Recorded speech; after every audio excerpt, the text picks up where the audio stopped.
अरे अरे, यह ट्रेन को भी अभी छूटना था। अब इंतज़ार में लग जाएंगे आधे घंटे और, क्योंकि अब ट्रेन तो आनी सी रही। एक तो ऑफिस की थकावट और यहाँ आने जाने की दिक्कत। कुछ पल रुक कर उसने अपना मोबाइल चेक किया तो उस पर सांस के 3-3 मिस कॉल थे। यह अम्मा जी भी ना, इनको तो चैन ही नहीं है। जब बहू ऑफिस गई है तो फ़ोन करने का क्या तुक। फिर अगले ही पल संध्या इन बातों को झटक कर सोचने लगी। अरे, उन्हें तो मेरी फिक्र है, इसीलिए खोज खबर के लिए फ़ोन कर रही हैं।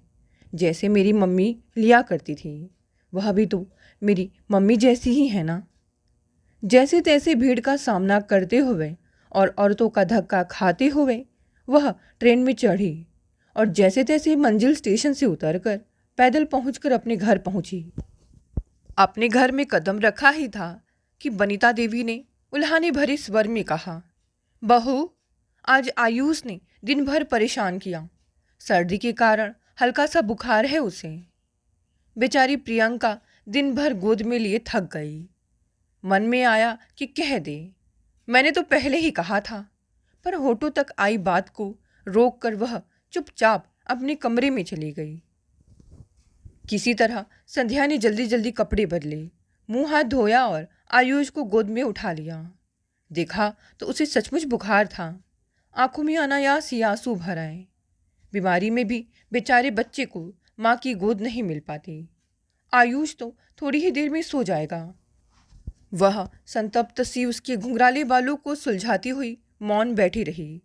भाभी जाओ, तुम रसोई देखो, मैं आयुष के पास बैठकर अपनी पढ़ाई करती हूँ। कल से मेरी परीक्षाएं हैं, प्रियंका बोली। आयुष को सुलाकर अभी आती हूँ, उसने कहा। बच्चे को पलंग पर सुलाकर जब वह रसोई में गई तो देखा सास चावल धोने जा रही हैं। मुख का भाव देखकर उसने धीरे से कहा, अम्मा आप जाइए, मैं कर लेती हूँ। पर सास चावल धोकर ही रसोई से निकली। तभी ननंद प्रियंका ने दूसरे कमरे से आवाज़ दी, भाभी, भैया के लिए चाय बना देना। रंजीत को ऑफिस से आते ही चाय पीने की आदत है। चाय बनाते बनाते मन में कितने ही सूल चुभ गए। रंजीत को ऑफिस से आते ही चाय चाहिए। कभी कोई विवादग्रस्त विषय छिड़ जाता है तो अम्मा तुरंत कह उठती है, लड़का ऑफिस से थका हारा आया है, क्यों उसे परेशान करते हो। कभी किसी वस्तु की आवश्यकता पड़ती है तो अम्मा, बाबूजी या प्रियंका पास की दुकान से मंगवा लेते हैं। रंजीत से नहीं कहती, पर उसके विषय में कभी कोई नहीं सोचता कि वह भी तो ऑफिस से थकी हारी आती है। आटा गूंदते हुए वह स्मृतियों के सागर में खो गई। कितने अच्छे थे वे दिन जब प्रियंका, अम्मा और वह मिलजुल कर घर का सारा काम निपटा लेती थी। रंजीत के ऑफिस से आने के पूर्व ही बहुत सारा काम खत्म हो चुका होता था। बाबूजी शाम को दोस्तों के पास से लौटते थे, सीधे भोजन के लिए बैठ जाते।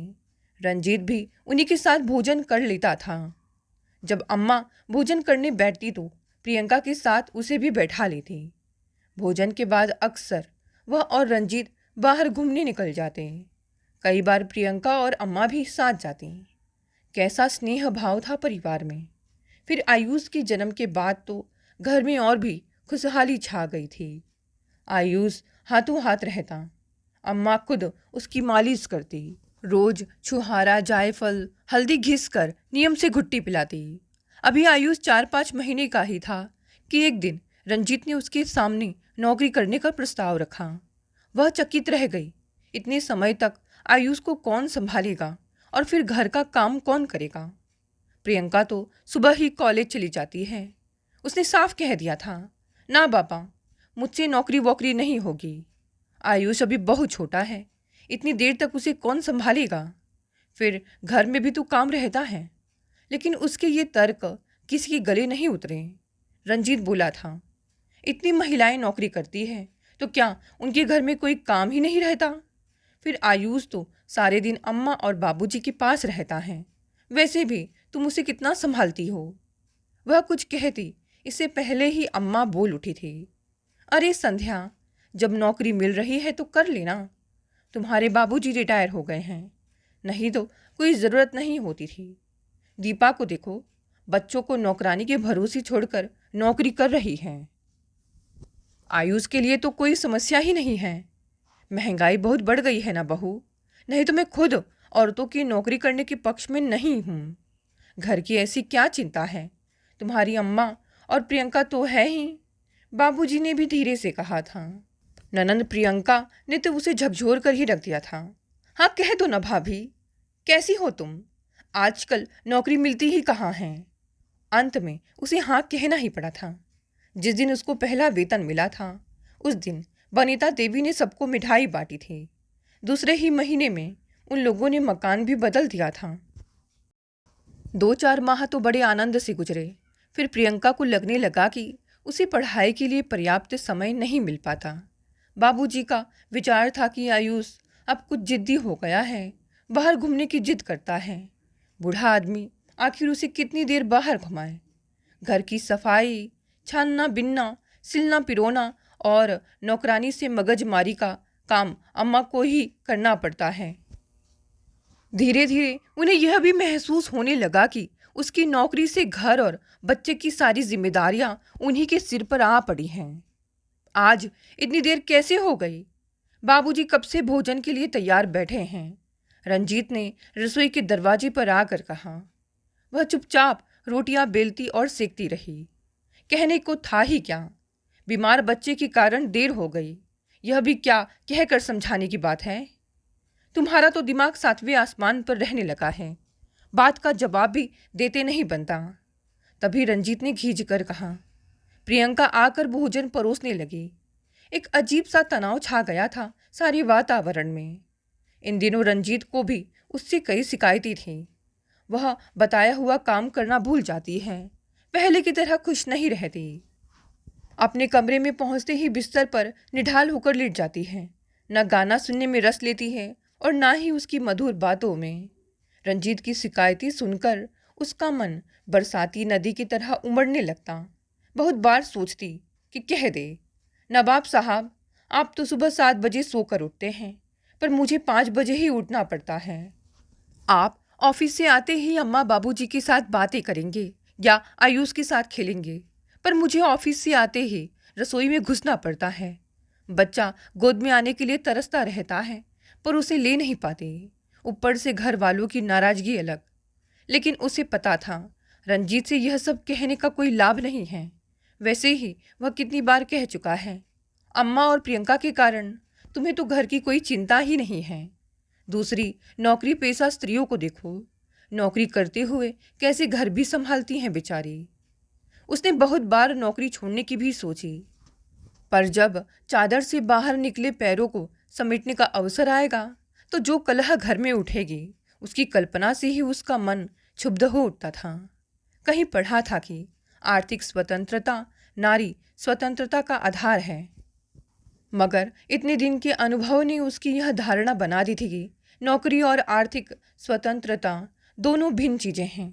नौकरी आर्थिक स्वतंत्रता का साधन नहीं बल्कि शोषण का साधन है। साल भर के अनाज के लिए, प्रियंका की फीस के लिए, अम्मा की साड़ियों और बाबूजी के कपड़ों के लिए पैसा उसी से लिया जाता था। परंतु अपने लिए कुछ खरीदना हो तो रंजीत और अम्मा की इजाज़त हो तभी खरीद पाती थी।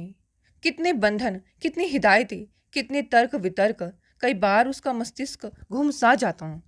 पिछले दिनों ऑफिस में रश्मि जी अपने बच्चे के बर्थडे पर उसे बड़े आग्रह से अपने घर लिवा ले गई।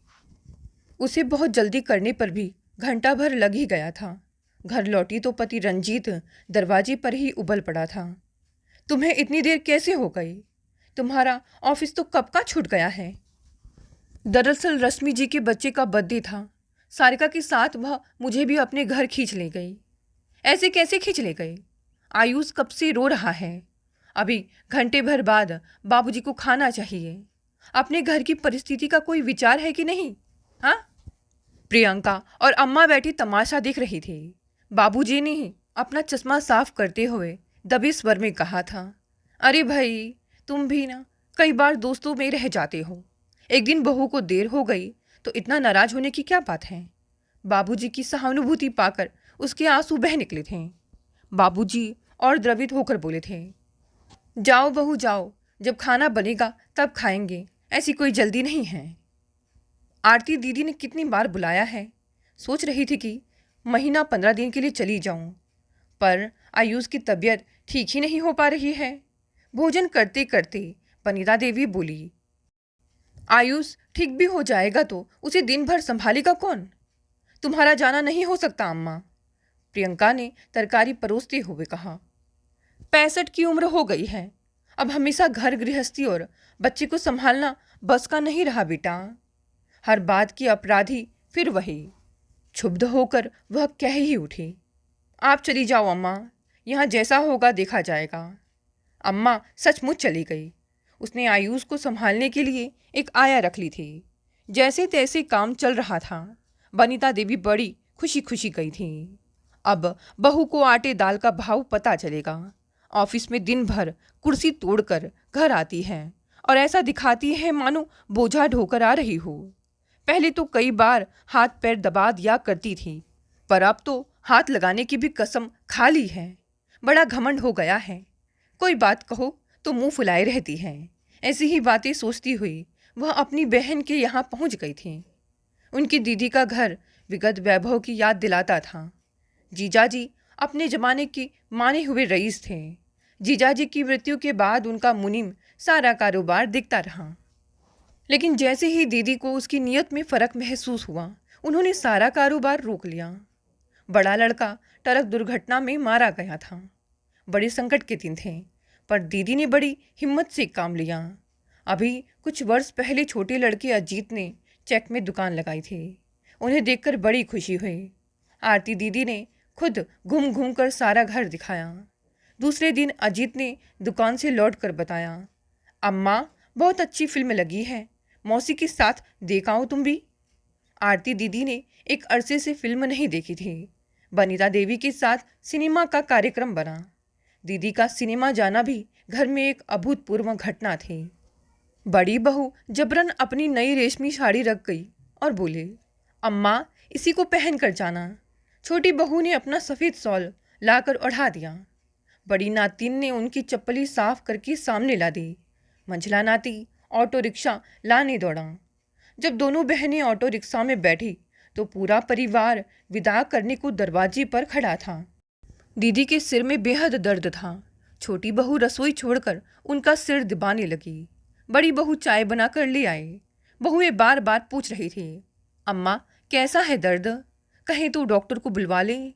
और आरती दीदी सकुचाई सी कह रही थी, अरे बाबा तुम लोग अपना काम करो, मुझे बहुत दिनों बाद फिल्म देखने के कारण सिर दर्द हो रहा है, तुम लोग क्यों इतना परेशान हो रही हो।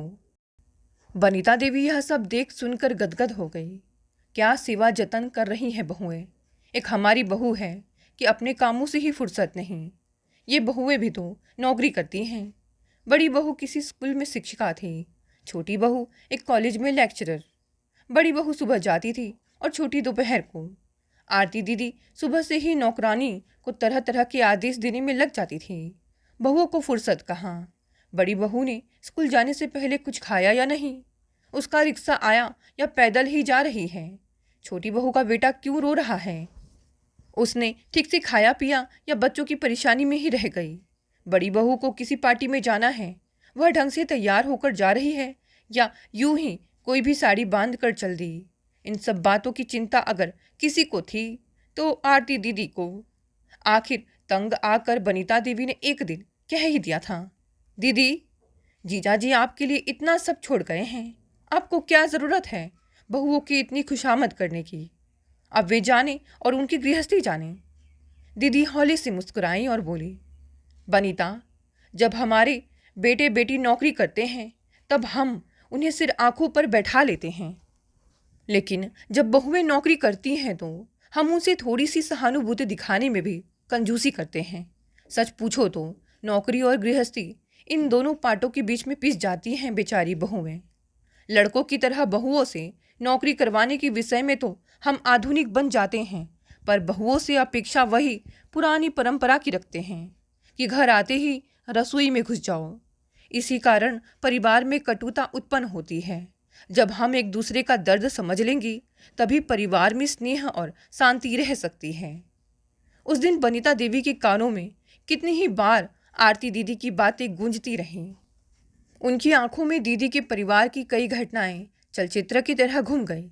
दीदी बहुओं का दर्द समझती हैं, इसी से बहू वे उनका इतना ख्याल रखती हैं। उन्होंने सोचा वह दीदी के पास महीने भर रहने के विचार से आई थी, परंतु सप्ताह भर में ही उनकी आंखें खुल गई। जब वह बिना सूचना 15वें दिन घर लौटी तो रंजीत और बाबूजी को बड़ा आश्चर्य हुआ। संध्या रसोई से निकलकर आ रही थी। मलिन मुख, निस्तेज आंखें और थका हुआ शरीर लिए वह उनके पैर छूने को झुकी तो उन्होंने झट से गले से लगा लिया। कितनी दुबली हो गई है रे संध्या, नौकरी और गृहस्थी में पिस रही है हमारी बेचारी बहू। चल हट, अब मैं और प्रियंका इसकी फिक्र करेंगे। संध्या चकित सी उनका मुख देखती रह गई। आज कैसी बातें कर रही हैं अम्मा। दोस्तों, ये कहानी यहीं समाप्त हो गई। साथ देखते हैं आज की दूसरी और नई कहानी। मैं अपनी पत्नी उजाला के साथ साथ बहुत खुशी खुशी रह रहा था। उजाला और मेरा अरेंज्ड मैरिज हुआ था। मेरी मम्मी ने किसी शादी समारोह में देखते ही उजाला को मेरे लिए पसंद कर लिया। हम 2 भाई हैं। मेरे बड़े भैया भाभी और उनके बच्चे गुजरात में रहते हैं, क्योंकि उनका ट्रांसफ़र गुजरात में हुआ था। खैर 6-7 महीने मैं और मेरी मम्मी अपने घर यानी दिल्ली में रह रहे थे। उसके बाद उजाला मेरी ज़िंदगी में आई। सब कुछ बढ़िया चल रहा था और देखते देखते हमारी शादी की पहली एनिवर्सरी भी आ गई। लेकिन उसके बाद देश में कोरोना जैसी महामारी आ गई। जैसे तैसे पहली लहर से हम सब सुरक्षित निकल गए, लेकिन दूसरी लहर ने मेरी मम्मी को चपेट में ले लिया।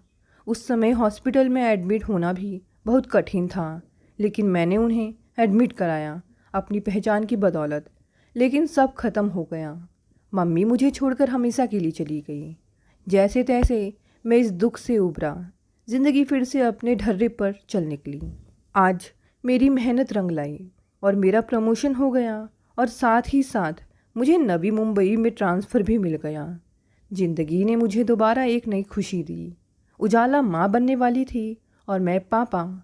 यहाँ नई जगह में उजाला का आना मुश्किल था, इसलिए जब तक उजाला की डिलीवरी नहीं हो जाती तब तक वह अपने मायके में रहती। कंपनी ने मेरे लिए नवी मुंबई के सेक्टर 10 में एक अच्छे मकान की व्यवस्था कर दी थी। मकान में कारपेट ग्रास का लॉन था, खूबसूरत फूलों का छोटा सा गार्डन था। नए मकान में पहुंचने पर सामने की रो हाउस से लगभग 30 वर्ष की महिला राखी मुझसे मिलने आई। मुझे जब से पता चला था कि इस मकान में आप रहने आ रहे हैं तो आपसे मिलने की बहुत उत्सुकता थी। आपका इस शहर में स्वागत है। मैं सामने वाली हाउस में अपने पति और एक छोटी बच्ची नैना के साथ रहती हूँ। मैं खुश था कि कोई साथ तो मिला। मेरी उजाला गर्भवती होने के कारण अपने मायके में ही रुक गई थी। मैंने राखी को बताया, मेरी पत्नी उजाला अभी दिल्ली में ही है, डिलीवरी के बाद यहाँ ले आऊँगा। राखी थर्मस में चाय लेकर आई थी। चाय को 2 कपों में डालते हुए बोली, आशा है आपको चाय पसंद आएगी। मैं चाय अच्छी बना लेती हूँ। मेरे पति सुशील को मेरे हाथों की बनी चाय बहुत अच्छी लगती है। यह कहते हुए वह मैं जिस सोफे पर बैठा था उसी पर मेरे पास बैठ गई। मोहित जी, मैंने आपका नाम बाहर लगी नेम प्लेट पर पढ़ लिया है। बहुत सुंदर नाम है आपका। मैं औपचारिकता में बिल्कुल यकीन नहीं रखती हूँ, इसलिए बिना किसी हिचकिचाहट के आपके साथ बैठ गई हूँ। इससे अपनेपन का एहसास होता है। हम साथ साथ चाय पीते हैं और एक दूसरे के साथ जान पहचान बनाते हैं। Thank you. मुझे भी आपका इस बेबाक तरीके से आना अच्छा लगा। उजाला भी आपसे मिलकर बहुत खुश होगी। मैंने राखी की ओर निहारते हुए कहा। राखी जाने से पहले मुझे अपने घर आने का निमंत्रण दे गई। कल संडे है, सुशील घर पर ही होंगे। कल लंच हमारे साथ ही करिएगा। मैंने हामी भर दी। मुझे अपनी पत्नी की गैर मौजूदगी खल रही थी, इसलिए राखी के परिवार से मेल जोलने सोने में सुहागा का काम किया। राखी भी मेरी मौजूदगी में बेहद खुश रहती थी। दूसरे दिन लंच पर मेरा सुशील से परिचय हुआ। सीधे सरल और मिलनसार स्वभाव के सुशील शीघ्र ही मेरे घनिष्ठ मित्र बन गए। उनके घर में मैं उनकी गैर मौजूदगी में भी आता जाता रहता। उन्हें इस बात पर कोई ऐतराज़ नहीं था। उन्हें मालूम था राखी ऐसी ही है। राखी अपने चंचल स्वभाव से किसी को भी, खासकर अपने हमउम्र पुरुषों को आकर्षित कर लेती है। सजने संवरने में वह काफ़ी समय बिताती थी और पर पुरुषों के मुंह से अपनी तारीफ सुनकर उसे बहुत अच्छा लगता था। इस विषय में सुशील रूखे थे, तभी तो राखी के इतना सजने संवरने के बावजूद कभी उनके मुंह से उसके लिए तारीफ के शब्द नहीं निकल पाते थे। राखी को यह बहुत खलता था। मैंने राखी की इस कमजोरी का पूरा फ़ायदा उठाया। जब भी वह श्रृंगार कर मेरे सामने आती, मेरे मुंह से यह वाक्य अनायास ही फूट पड़ता, बहुत सुंदर लग रही हो। खुश होकर वह थैंक यू कहती। बस मोहित जी, ऐसी ही तारीफ करते रहना। जब भी वह मेरे घर आती, नई साड़ी में सजी सवरी होती। उसके पास हर रंग की साड़ियाँ थी। हर बार वह अच्छा पोज देती और मैं मुस्कुराते हुए मोबाइल में उसके विलक्षण रूप का कैद कर लेता। उसने मुझसे वादा लिया था कि जब कई सारे फ़ोटो शूट हो जाए तो मैं उन सब की एक एक कॉपी उसे भेंट कर दूँ। मैंने मुस्कुराकर हामी भरती थी। एक दिन राखी ने मांग की, मोहित जी, अपनी पत्नी उजाला का फ़ोटो दिखाइए। मैंने अपने मोबाइल पर उजाला का फ़ोटो दिखाया तो बोली, हाँ सुंदर है। फिर कुछ क्षण रुक कर बोली, लेकिन मुझसे थोड़ी कम। मैंने यह मानते हुए कहा, हाँ वह सीधी और सरल है, श्रृंगार तो बहुत कम करती है। मैंने नोट किया कि इस बात पर वह बहुत खुश हुई। मेरे घर में रमन नामक नौकर काम करता था। अक्सर राखी दिन के समय मेरे घर आकर रमन से साफ सफाई करवा देती थी। दिन का खाना मैं ऑफिस में ही खाता था। रमन द्वारा रात का खाना तैयार होने के बावजूद कई बार राखी अपने घर से खाना भिजवा देती थी। राखी ने अपनी बेटी नैना के लिए आया रखी थी। मैं जब भी शाम के समय उसके घर फ़ोन करके जाता था तो वह आया को बाजार कुछ खरीदने के लिए भेज चुकी होती थी। उसका कहना था, हम दोनों की प्राइवेसी बनी रहे तो अच्छा होगा। वैसे भी सुशील का मार्केट में कपड़ों का शोरूम है। वे सवेरे 9 बजे जाकर रात 8 बजे के बाद ही लौटते थे। मेरा राखी से मिलना जुलना और काफ़ी समय साथ बिताना आसान होता चला गया। जब भी मैं उसके घर पहुंचता, वह मुख्य द्वार पर इंतज़ार करती मिलती। राखी की मुझसे गहरी दोस्ती हो गई थी। मैं बहुत खुश था। संबंध प्रगाढ़ होने के बावजूद हम दोनों ने कभी भी किसी चीज़ की मर्यादा नहीं तोड़ी। इस बात को शायद राखी ने भी भविष्य की संभावनाओं के लिए स्थगित कर रखा था। मेरी ओर से इस बात की उत्सुकता अवश्य थी, क्योंकि उजाला की डिलीवरी में अभी समय बाकी था। पति द्वारा नज़रअंदाज होने के कारण राखी मुझसे मित्रता बढ़ाने में ज़ोर शोर से लगी थी। जब भी उसे कोई बहाना मेरे घर आने का मिलता तो उसे कतई छोड़ती नहीं थी। वैसे भी मेरी सेवा के द्वारा मुझे लुभाने का प्रयत्न उसकी ओर से जारी था। मुझे अपनी कंपनी के कार की सुविधा प्राप्त थी। राखी के पति सुशील के पास बाइक थी। एक बार जब कार इस्तेमाल करने के लिए राखी ने अनुरोध किया तो मैंने उसे साफ शब्दों में समझाया, देखो राखी, मेरी बात को अन्यथा मत लेना। मैं अपने ऑफिस की कार तुम्हें अकेले कहीं जाने के लिए नहीं दे पाऊँगा। हाँ, कभी ज़रूरी हुआ तो मैं तुम्हें कार में अपने साथ ले जाऊँगा। वह शीघ्र ही मेरी बात समझ गई थी। दोबारा कभी उसने कार के लिए अनुरोध नहीं किया। एक दिन शाम के समय जब मैं ऑफिस से लौटा तो मैंने देखा ड्राइंग रूम में सेंट्रल टेबल पर एक गुलदस्ता रखा था। रमन से पूछने पर उसने बताया कि राखी मैम साहब रख कर गई हैं। कह रही थी साहब को अच्छा लगेगा, उन्हें बता देना कि मैं आई थी। मैंने मोबाइल पर राखी को धन्यवाद कहा तो वह बोली, मोहित जी, जिस दिन आप गुलदस्ता उस टेबल पर रखा देखो, समझ लेना मेरी तरफ से संकेत है कि सुशील जी को घर लौटने में देर लगेगी और मैं बहुत बोर हो रही हूँगी। तब हम दोनों मिलकर कोई मूवी साथ में देखेंगे। आप बेफिक्र मेरे पास आ सकते हैं। थोड़ी देर में ही मैं राखी के पास पहुँच गया। हल्के गुलाबी रंग की साड़ी में वह बहुत सुंदर लग रही थी। स्वागत करते हुए मेरा हाथ पकड़कर ड्राइंग रूम के सोफे तक ले गई। मोहित, मैं तुम्हें बता नहीं सकती कि जब से तुमसे मित्रता हुई है मेरी खुशी कितनी बढ़ गई है। तुम बहुत ब्यूटीफुल लग रही हो। लगता है आज तुमने मेकअप में बहुत समय लगाया है। अगर मेकअप ना भी करो तो भी तुम सुंदर लगती हो। तारीफ करने की कला तो कोई तुमसे सीखें। तुम तारीफ करते हुए बहुत अच्छे लगते हो। बैठो, जब तक मैं चाय बनाकर लाती हूँ तुम टीवी पर कोई मनपसंद मूवी लगा लो। कहते हुए उसने रिमोट मुझे पकड़ा दिया। थोड़ी देर में वह ट्रे में 2 कप चाय और प्लेट में बिस्कुट ले आई। फिर मेरे पास बैठ गई। मोहित जी, अब मैं आपको बता रही हूँ कि सुशील जी दुकान के लिए माल लेने दिल्ली गए हैं, कल लौटेंगे। हमारे पास मौज मस्ती करने के लिए पर्याप्त समय है। जी भर कर मेरे पास रहिए, हम दोनों बहुत एंजॉय करेंगे। मैं सच्चे दिल से आपसे प्यार करती हूँ। मैं आज सीरियस मूड में हूँ और तुम्हें कुछ समझाना चाहता हूँ। मैं शादीशुदा हूँ। उजाला मुझे बहुत प्यार करती है और मैं नहीं चाहूँगा कि सुशील की गैर मौजूदगी का मैं फ़ायदा उठाऊँ। वे मेरे अच्छे दोस्त हैं। यह तो तुम्हारे प्यार का रिस्पॉन्स था जो मैं मित्रता की हद से बाहर तुमसे कभी कभी हाथ मिला लेता था या तुम्हें फ़ोन कर देता था। मेरी तुम्हें सलाह है, अब हमें खुद पर नियंत्रण लगा लेना चाहिए। इससे पहले कि मैं अपनी बात पूरी कर पाता, उल्टे उसने ही मुझे समझाना शुरू कर दिया। Mohit ji, be practical. मैं आप और आपकी पत्नी के बीच में आए बगैर भी तो प्यार कर सकती हूँ। यदि हमारा संबंध गुप्त रहे तो हरज क्या है। कहने को वह यह सब कह गई, फिर कुछ सोचकर मुस्कुराते हुए बोली, आप मुझसे उम्र में काफ़ी बड़े हो। मुझे अभी तक इस तरह समझाने वाला कोई नहीं मिला है। आपसे मित्रता और प्यार मेरी ज़रूरत है।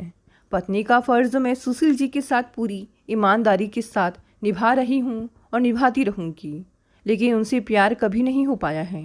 वे सीधे सरल अवश्य हैं, लेकिन प्यार करने के लिए ना तो उनके पास समय है और ना ही उनकी सोच में प्यार का कोई महत्व है। सुख सुविधाओं के अलावा एक स्त्री को एक सच्चे दोस्त की भी चाह होती है। कहती हुई वह भावुक हो गई। आंखों से अविरल अश्रुधारा बह निकली। मैंने उसे गले लगाकर पीठ थपथपाते हुए आश्वासन दिया, मेरी मित्रता और प्यार जितना संभव होगा बना रहेगा। उजाला की डिलीवरी के समय मैं 1 सप्ताह की छुट्टी लेकर उसके मायके पहुंच गया। उसने एक प्यारी सी गुड़िया को जन्म दिया। नबी मुंबई से लौटकर पुनः मैं अपने कामकाज में व्यस्त हो गया। राखी और मेरा एक दूसरे के घर आना जाना पहले जैसा ही था।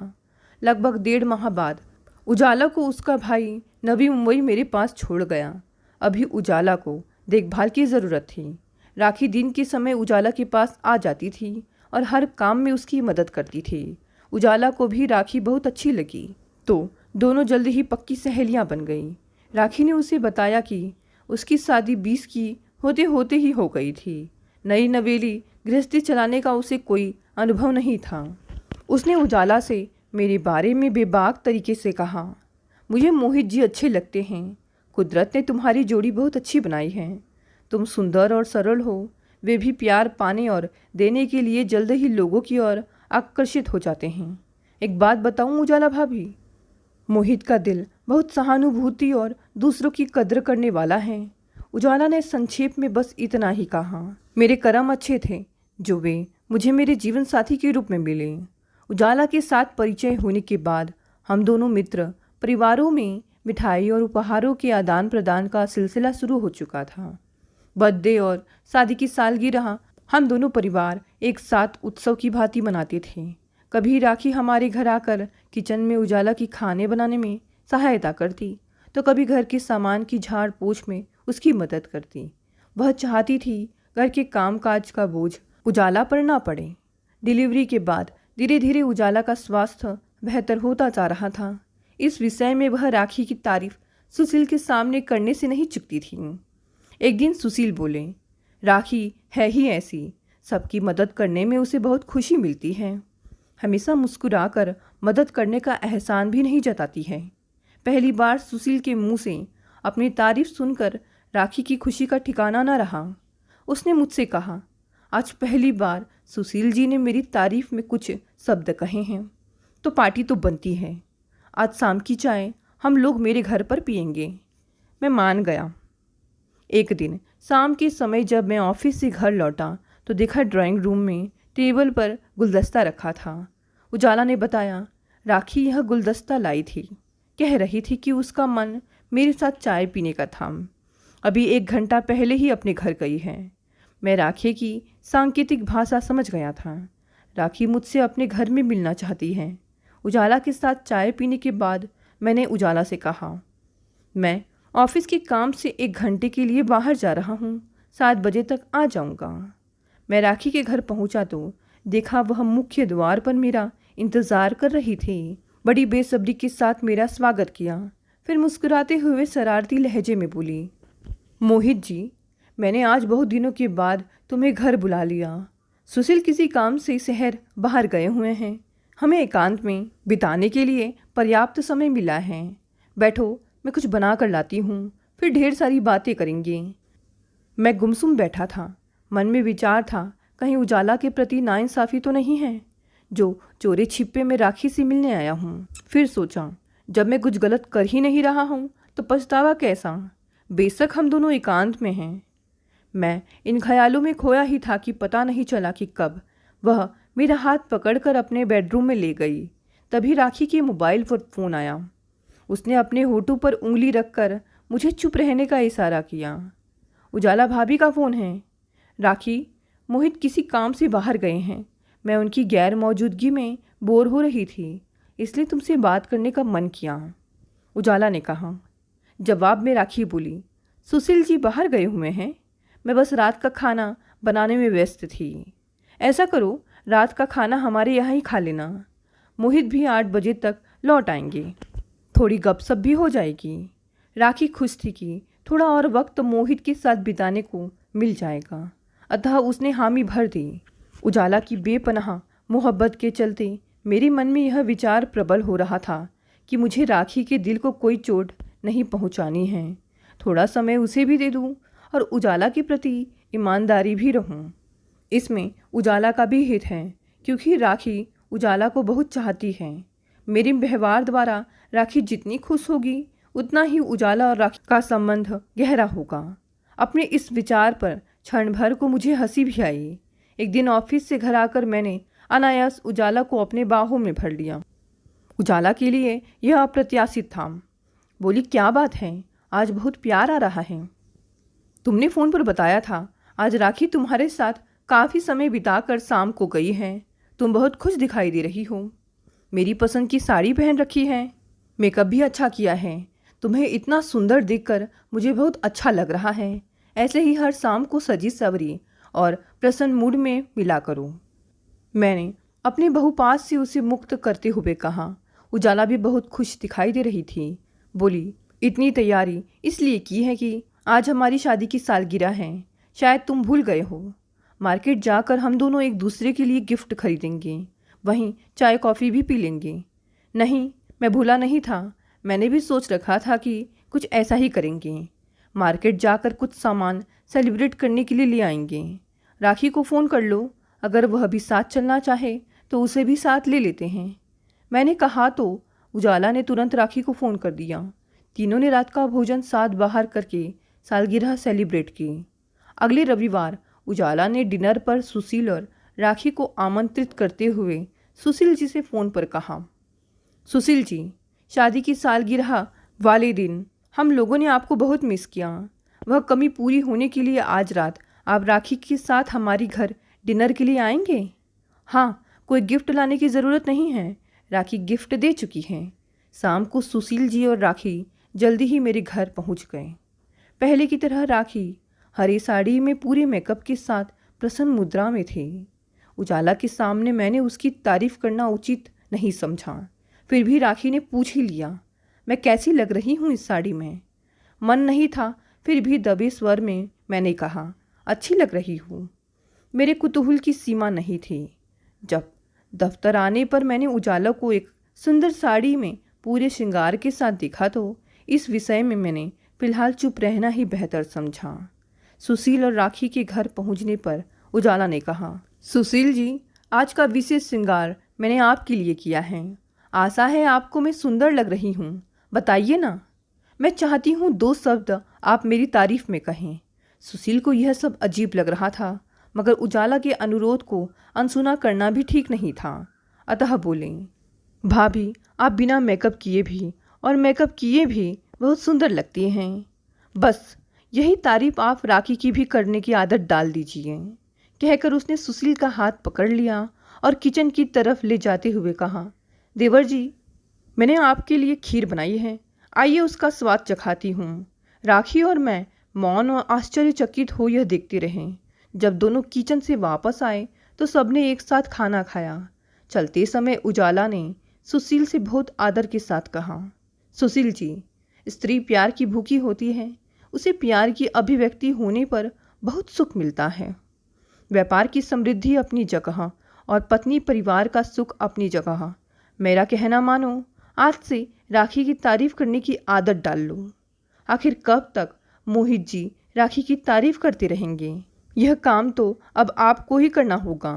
सुशील ने उजाला का संकेत समझ लिया था।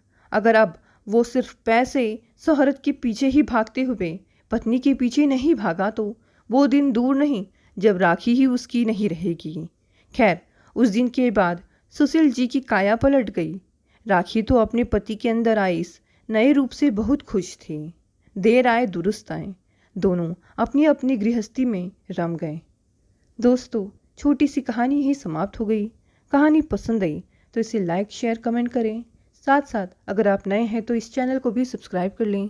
धन्यवाद दोस्तों, मिलते हैं अगली नई कहानी से।